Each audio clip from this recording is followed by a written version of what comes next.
Good morning to all. আমি বন্দনা চলে এসেছি আবার একটা নতুন ব্লগ নিয়ে। আজকে হচ্ছে আমি ওটাই দেখছিলাম তারিখটা, আজকে হচ্ছে 14 পৌষ সংক্রান্তি। হ্যাঁ, আজকে একটু আমাদের উঠতে দেরি হয়ে গেছে। তা যেটা ভালো জিনিস দেখছি, সকাল সকাল আমার ছেলে কেমন হয় সকালবেলা ঘুম থেকে উঠে আমার দিকে তাকিয়ে থাকে, দেখাচ্ছি দাঁড়াও। আমার গুলটু গুলটু, আমার সোনা বাবা, কি হয়েছে? হাসো হাসো। এইভাবে এখন ওনাকে আদর করতে হবে 3-4 minute. Morning, happy Makar Sankranti to all. এই যে আমার হাঙ্কু পাঙ্কু দুজনে রেডি হচ্ছে। আজকে 14ই জানুয়ারি, তোমরা সবাই জানো, তাও ডেটটা একবার মনে করিয়ে দিলাম। আজকে একটা এক্সাইটিং হচ্ছে, আমি সকালবেলা ঘুম থেকে উঠলাম, উঠে ওদেরকে রেডি করাচ্ছি, যেহেতু ওদের ফার্স্ট মকর সংক্রান্তি, নতুন নতুন জামা কাপড় পরিয়ে। হ্যাঁ, এর মধ্যেই আমার মামা বাড়ি থেকে মামার বোন এসছে, ওরা পুরীতে গেছিলো কিছুদিন আগেই, যখন আমার মেয়ের অন্নপ্রাশন ছিল সেই সময় ওরা পুরীতে ছিল। তো পুরী থেকে কিছু জিনিস এনেছে, চলো তোমাদের দেখাই। এই যে আমার মামা গব্বর সিং, আর এই যে আমার বোন, একে তো আগেই দেখেছো তোমরা। এটা হচ্ছে হাঙ্কু পাঙ্কুর জামা প্যান্ট। আচ্ছা, এটা হচ্ছে হাঙ্কু পাঙ্কুর ওই কোটকি যে জামাগুলো বলে। বা এই জামাটা তো দেখে মনে হচ্ছে খুব সুন্দর এই জামাটা, পরে তোমাদের খুলে এগুলো দেখাচ্ছি। আর এটা হচ্ছে রেকাবি ঠাকুরের, ধরে নাও। আচ্ছা, এটা দুটো ঠাকুরের রেকাবি এনেছে, বাহ। আরও আছে, ঝুলি থেকে আরও বার করছে। এটা হচ্ছে মেন জিনিস, এটা হচ্ছে জগন্নাথ দেবের, হ্যাঁ, প্রসাদ যেটা। আচ্ছা, এই যে গঙ্গুরামের অ্যাড। আচ্ছা, এটা মেন প্রসাদ। হ্যাঁ হ্যাঁ হ্যাঁ, এটা হচ্ছে মেন প্রসাদ। তো চলো তোমাদেরকে পরে দেখাচ্ছি এগুলো খুলে টুলে জামাগুলো। হ্যাঁ, ওই যে আমার মেয়েকে যেই আমি শুয়েছি অমনি এমন চিৎকার শুরু করেছে, ওই জন্য মা ওকে নিয়ে একটু ইলিলিলি করছে। আর এই যে আমার ছেলে, সেম মানে সোয়েটারটা সেমই, মানে এটা হুডি টাইপ সোয়েটার। এই যে টুপি আছে, ও টুপি খুলে ফেলেছে। এই যে দেখো দুজনকে, এবারে দেখো দেখা যাচ্ছে দুজনই সেম। প্যান্টের কালারও সেম, দেখতে পাচ্ছ, বুঝতে পারছো? এই যে আমার মেয়েটা যেরকম পড়েছে ওরকমই ঠিক ছেলেটারও। এই যে বসে আছে বলে বোঝা যাচ্ছে না। এই দেখো, এরও মোজা টোজা পায়ে পরিয়ে এই সুন্দর করে, বাবা টুপিটা তুলে না, হলে ঠান্ডা লাগবে। এই যে, তো এইভাবে পৌষ পার্বণের ড্রেস হয়ে গেল। আর মামা পুরী থেকে কী কী এনে দিয়েছে ওগুলো একটু ভালো করে দেখাচ্ছে। জামাটা খুব সুন্দর দিয়েছে, জামাটা আমি দেখাচ্ছি একটু বাদে, যেহেতু এটা একটু স্যানিটাইজ করতে দিয়েছি। হ্যাঁ, দেন আমি ধরে দেখাচ্ছি যে জামাটা কেমন হয়েছে। ওটা ওদেরকে আমি সরস্বতী পুজোতে পরবো, আগে থেকেই তোমাদেরকে বলে রাখি, যদি ভুলে যাই তাহলে আমি ভিডিওগুলো দেখে মনে পড়ে যাবে যে না, সরস্বতী পুজোতে এই ড্রেসটা পরানোর কথা আছে। তো বলে এইটুকুই, এই দেখ আমরা ছেজেছি দু ভাই বোনে ছেজেছি। তো আজকে একটা খুব ভালো জিনিস শেয়ার করবো, যেটা হচ্ছে যারা নতুন পিঠে বানাচ্ছ, যেটা আমারও খুব ভুল হতো, আমি জানতাম না দুধ পুলি বেসিক্যালি। তো তার জন্য কী হতো, দুধ পুলিটা ফেটে যেত। হ্যাঁ, আমি যখন ওই ভাঁড়িতে বানাতাম, মানে ছত্তিশগড়ে যখন বানাতাম পৌষ পার্বণের সময়, তো দুধ পুলিটা ফেটে যেত। তো আজকে যেই পদ্ধতিতে করবো, দুধ পুলিটা ফাটবে না, পুলিগুলো খুব নরম থাকবে, ইভেন যখন বাসি অবস্থাতেও খাবে, কারণ বাসি অবস্থাতেও পিঠে খুব ভালো লাগে। আর একেবারে কেউ পিঠে সংক্রান্তির দিন সব পিঠে খেয়ে ফেলে এমন না, সবার বাড়িতেই একটা দুটো হলেও বাসি থেকে যায়। তো যখন ওই বাসি পিঠেটা থাকবে সেইটাও খুব সফট থাকবে।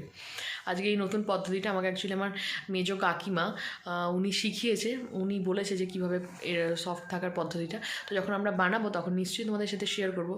Good afternoon. তাহলে আবার এখন আমি চলে এলাম যে আমরা লাঞ্চে কী করবো সেটা দেখাতে। তো চলো ঝটপট দেখে নিই আজ আমাদের লাঞ্চে কী আছে। এই দেখো আজকে আমাদের লাঞ্চে কী কী আছে। এখানে রয়েছে, আগে এটা দেখাই, এটা তো ভাত, আলু সিদ্ধ, মানে শুকনো লঙ্কা তেল করে আলু সিদ্ধ, আলু ভাজা, এটা হচ্ছে একটা কী শাক যেন এটা, পালং শাক ভাজা, যেটা আমি একদম পছন্দ করি না খেতে, আর আমার মামাকে খাওয়াবে। এটা হচ্ছে চিংড়ি বাটা, কিছুটা চিংড়ি ছিল কালকের, কিছুটা ওভারলেপ চিংড়ি ছিল, ওটাকে আমার বেটে দিয়েছে পিঁয়াজ টিয়াজ দিয়ে, টমেটো দিয়ে। এটা দেখে আমার এক্ষুনি খেতে ইচ্ছা করছে। আর এই হচ্ছে রাঁধুনি ফোড়ন দিয়ে ডাল, আর এই হচ্ছে ফুলকপি আর আলুর কষা মটরশুঁটি দিয়ে। তো এই হচ্ছে আমাদের লাঞ্চ, আমরা এখন খাবো। আর ওই আমার ছেলে আমাদের ট্যাঁ করছে। তো চলো খেয়ে নিই, দিয়ে কথা বলছি। এই যে বললে বিশ্বাস করবে না, কি জানি কেন এতক্ষণ শুয়ে চুপচাপ খেলছিল, যেই দেখলো যে না আমরা খাবো, ওই সময় ওদের দু ভাই বোনকে চিৎকার করতে হবে। আগে শুধু ছেলেটা করতো, এই অন্নপ্রাশনের পর থেকে আমার মেয়েও স্টার্ট করে দিয়েছে এই ব্যাপারটা। এই যে এখন কোলে নিয়ে খেতে বসবো, আর অলরেডি মা একজনকে নিয়ে কোলে নিয়ে বসিয়ে ওকে একটু দিয়েছে, যেহেতু মুখ হেঁটো করাতে হয় অন্নপ্রাশনের পর থেকে। ওই যে ওটা খাচ্ছে, আর এই যে এইটা এখানে বসে রয়েছে, দেখাচ্ছি কেমন কি জ্বালায় আমরা যে এই সময়টা থাকি। এই যে এরকমভাবে খাওয়া যায় বলো, এই দেখো পাত, আর এই দেখো এইভাবে ওকে নিয়ে ওই সাইডে করে নিয়ে খাবে, আর এখন আমি এটাকে নিয়ে বসবো, দেন খাবো। তো চলো খেয়ে নিই। দেখো কি সুন্দর আমার মা পুজো দিয়েছে মকর সংক্রান্তিতে, ফুল টুল দিয়ে। এবারে একটু আমার ঘরটা দেখাই, মানে এই ঘরটার অবস্থা, এটা এই আমার জন্যেই হয়েছে, মানে আমার এই সুন্দর দুটো বাচ্চা কাচ্চার জন্য। এই যে মানে এই জামা কাপড় লাট হয়ে রয়েছে, শুকানো হয়েছে কিন্তু ওগুলো ফোল্ড করা হয়নি, এখন ওটা করবো আমি। আর এই যে আমার হাজব্যান্ডের যে স্ট্যান্ডের কথাটা তখন আমি বলছিলাম, এই যে এই স্ট্যান্ডটা আমি এটা এখন ওই বেঁকিয়ে বুকিয়ে করছিলাম বলে, ডাকছিলাম বলে এই স্ট্যান্ডটা দিয়েছে। তো ঘরটার অবস্থা দেখে নাও গোছানোর পর, আমি ফাইনাল অবস্থাটা দেখাবো। এখানে সব বোতল টোতল কী বাজে অবস্থা। তো চলো, তো দেখো এই যে আমি গুছিয়ে দিয়েছি, এইটুকু গোছাতে আমার প্রায় 2 ঘন্টা লেগে গেল, কারণ তার মধ্যে মানে আমার বাচ্চাদের কাছে যেতে হয়েছে। আচ্ছা এইটা এসছে 12 তারিখে, এই প্যাম্পাসের প্যাকেটটা ওই থেকেই এসছে, অ্যাপেলো ফার্মেসি থেকে। দেখো মোটামুটি শেষ হয়ে গেছে। আমি আবার তোমাদেরকে দেখাবো যে 10 দিন পর আমি আবার একটা বড় প্যাকেট নিয়েছি, কারণ আমার এটা 10-15 দিনে 10-12 দিনে শেষ হয়ে যায় বড় প্যাকেটটা।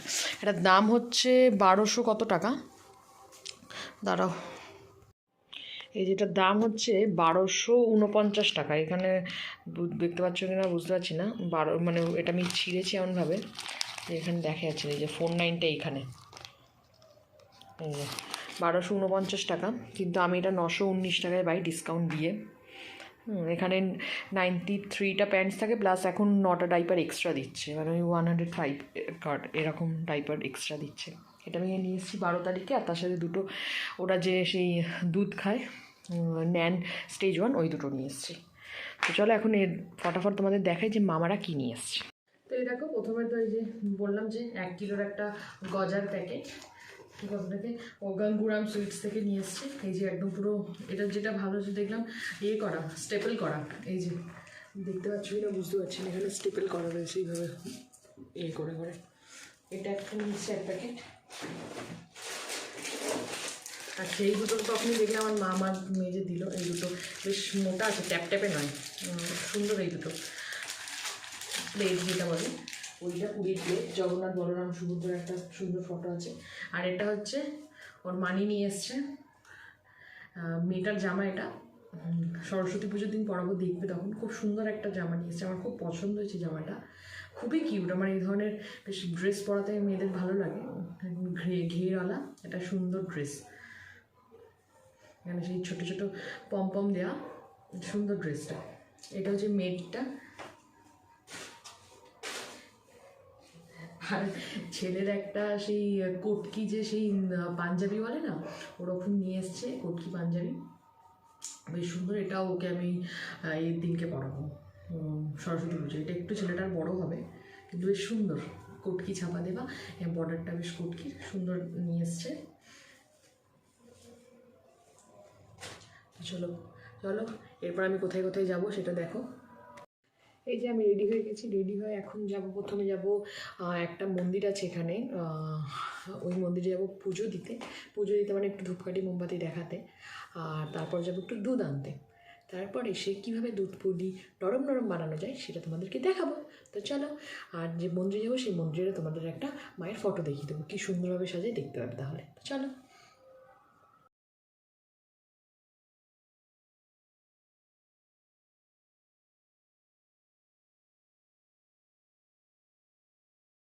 এই যে গজা পুরী থেকে যেটা নিয়ে এসছে, প্রায় প্রায় কি 1 কিলোর একটা পুরো গোটা প্যাকেট। আমি তো খুব মজা করে এবারে দিন রাত গজা খাবো আর সুগার বাঁধাবো, খুব সুন্দর খেতে। একটা অলরেডি খেয়ে ফেলেছি, আর একটা আমার মায়ের থেকে নিলাম, চলো এটাকে খেয়ে নিই তাড়াতাড়ি। গুড ইভিনিং, তো এখন বাজে 6টা। আজকে যে ভিডিওর মূল আকর্ষণ পৌষ সংক্রান্তির, আজকে পৌষ সংক্রান্তির পৌষ পার্বণ, যে যেটাই বলো, ওটার জন্য যে মেন, যেটার জন্য পরিচিত পৌষ সংক্রান্তি, যে পিঠা, আজ ওই পিঠা এখন বানাবো। এই হয়েছে সেই ক্ষণ যে সময় যে টাইমে আমরা পিঠা করব। তো পিঠার জন্য কি কি লাগবে, খুব সোজা দুধ পুলি, কিন্তু ওইটা একটু আলাদা উপায় করব যাতে না ফাটে পুলিগুলো। তো চলো দেখে নিই কী কী লাগছে আগে। ফার্স্টে এই যে ময়দার প্যাকেট, ময়দা নিয়েছি আমি, ডেজিকেটেড কোকোনাট নিয়েছি, কারণ ওই কোকোনাট নারকোল কুড়ানোর মতো সময় নেই।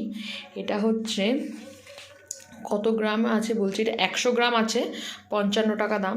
আমি ওই থেকে কিনে নিয়ে এসেছিলাম, বিগ বাজার থেকে নিয়ে এসেছিলাম। এই চিনি, এটা হচ্ছে চালের গুঁড়ি, আর এই হচ্ছে দুধ, যেটা আমি ওই পুজো যখন দিতে গেছিলাম তখন নিয়ে এলাম। তো এই কয়েকটা জিনিস লাগবে, তো দেখাই আগে ফটাফট পদ্ধতিটা।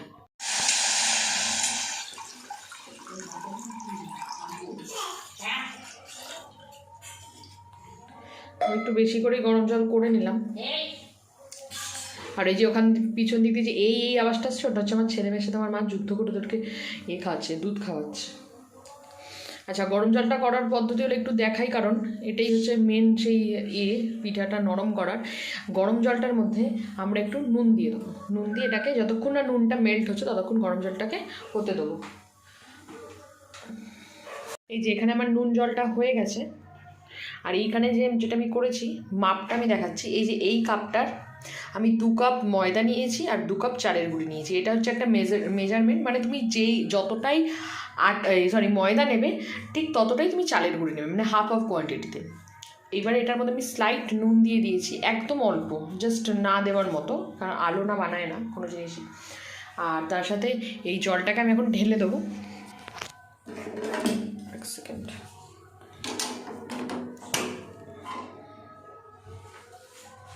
যে জলটাকে আমি এখন একটু ঢেলে দেবো, যতক্ষণ থাকুক এখানে।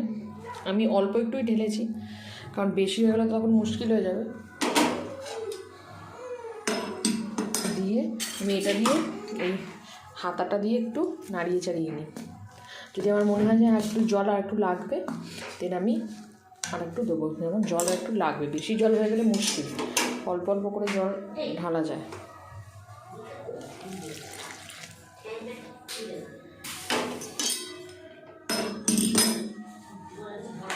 তো এইভাবে জল দিয়ে দিয়ে আমি পরিমাণটা দেখে নেবো, যে ডোটা বানাতে কতটা জল লাগে এইভাবে দিয়ে, কারণ গরম জল তো একবারে ঠাসা যাবে না। এইভাবে দিয়ে দিয়ে আমি গরম জলটার পরিমাণটা করে দেবো, এইভাবে করে। দেন যখন ঠান্ডা যাবে তখন হাত দিয়ে ঠেসে তারপরে তোমাদের দেখাচ্ছি যে কেমন ডোটা, মানে কনসিস্টেন্সিটা কীরকম থাকবে। ঠিক আছে, সব ভুলের প্রোনাউন্সিয়েশন উল্টোপাল্টা হয়ে যাচ্ছে কারণ একা হাতে। ঠিক আছে, তো চলো। এই দেখো, এই যে এই ডেসিকেটেড কোকোনাটটা দিয়ে চিনি দিয়ে জাস্ট এটা করা। এটা একটু ডেসিকেটেড কোকোনাটটা একটু নরম নরম রাখতে, নাহলে অতিরিক্ত শোকাতে গেলে কিন্তু পুরো শুকিয়ে, এটা একটু আমুল দুধও আছে, নাহলে এটা পুরো শোকাতে গেলে পুরো একদম শুকিয়ে সেই বালির এর মতো হয়ে যাবে, হবে না না হলে। আর এই যে এখানে পুলিগুলো দেখো কত সুন্দর এই পুলিগুলো হয়েছে। ঠিক আছে, এবারে দেখো দুধে দেওয়ার পর তারপর তোমাদেরকে ফাইনাল লুকটা দেখাচ্ছি। আর মনে রাখবে ডেসিকেটেড কোকোনাট কিন্তু বেশিক্ষণ করলে কিন্তু শক্ত হয়ে যাবে, মানে ওই একদম এই যে এই জিনিসটা হয়ে যাবে, এই যে ঠিক আছে এরকম হলেও হয়। আর ডেসিকেটেড কোকোনাটে খেজুর গুড় না দিয়ে করাটাই ভালো। খেজুর গুড় দিলে ওরকম ওই পুরো একদম ছুঁড়ে মারলে কপাল ফেটে যাওয়ার মতো একটা ব্যাপার হয়ে যায় দাঁড়ায়। ঠিক আছে, চলো বাকিটা পরে দেখাচ্ছি। এই যে এইটা হচ্ছে, বাবা আমি উল্টেই যাচ্ছি না এখন। এই যে এটা হচ্ছে ফাইনাল, এটা দেখতে এরকম হয়েছে। আচ্ছা, আমার গুড়টা কখন দেয়? সেদ্ধ মানে এটা যখন সিদ্ধ হয়ে যাবে, দুধের সাথে এটা যখন সিদ্ধ হয়ে যাবে তখন গুড়টা দেবে। তার আগে দিলে কিন্তু দুধটা ফাটিয়ে দেয়, তাই তো? ফাটিয়ে দেয় না, সেদ্ধ করার পরেই তারপরে। হ্যাঁ, সেদ্ধ করার পরেই দেয়। আমি তার আগে দিতাম, আমার ফেরে যেত। আর এই যে নামানোর সময় এলাচ দিয়ে নামিয়ে নেবে, তারপর গরম গরম সার্ভ করবেন। আজকে বৃষ্টি হচ্ছে, খুব ভালো, ওই জন্য লাগবে।